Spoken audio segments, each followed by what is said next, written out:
Olá, profissionais da área da saúde e amigos que acompanham o LEPES. Eu sou o professor Haroldo e vou compartilhar sobre o tema insuficiência ativa e insuficiência passiva.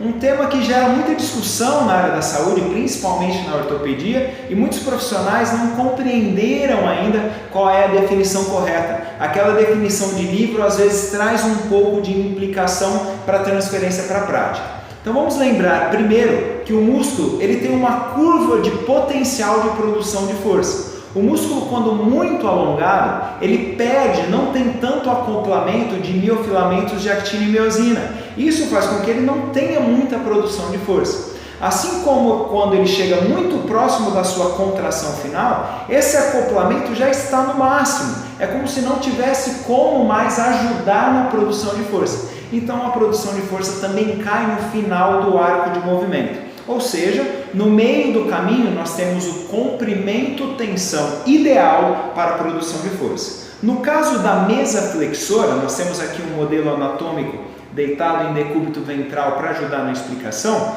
e a mesa flexora foi o exemplo que nós demos na nossa última enquete, estão lembrados? Nós temos o exemplo da musculatura de isquiotibiais. Então o exercício de flexão do joelho é realizado pelos isquiotibiais ou isquiosurais, que saem da tuberosidade isquiática e se inserem na região sural, parte posterior da tíbia, medial da tíbia, e na cabeça da fíbula, que é o caso do bíceps femoral. Eles têm a função nesse exercício de realizar flexão do joelho, tudo bem? Então, com o joelho em extensão, a capacidade de produção de força não é tão boa para os posteriores de coxa.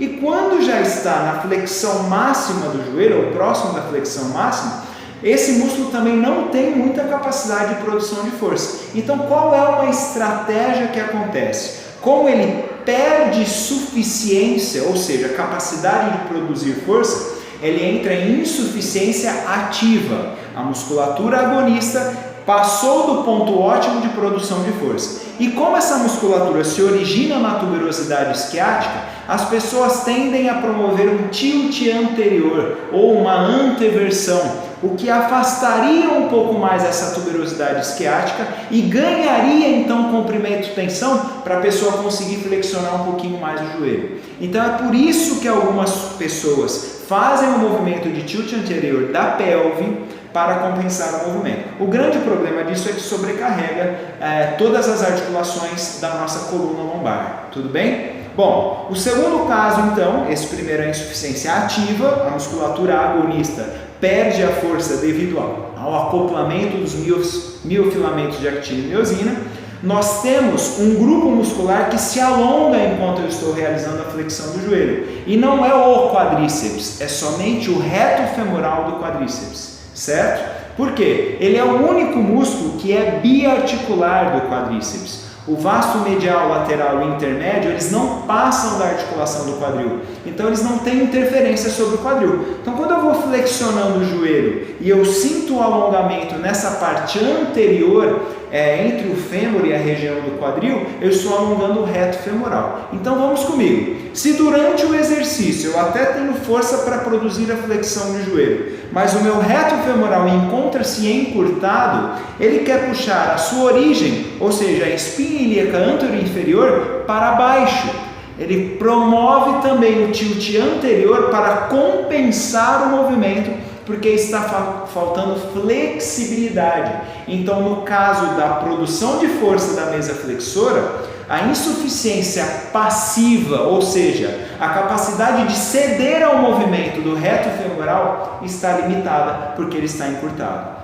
Então, como a gente identifica isso? Se a pessoa está com um peso elevado, provavelmente ela já vai compensar com o tilt anterior por insuficiência ativa, certo? Se a pessoa, durante essa flexão, sente o alongamento na parte anterior, ela não consegue manter a pelve apoiada, sem movimentação, no banco da mesa flexora, você considera então insuficiência passiva. Ou seja, as duas situações podem ocorrer durante a mesa flexora. Tudo bem? Espero que tenha ficado claro. Muito obrigado a todos vocês que acompanham o LEPES na prática e a todos os projetos e cursos do LEPES. Um forte abraço e bons estudos!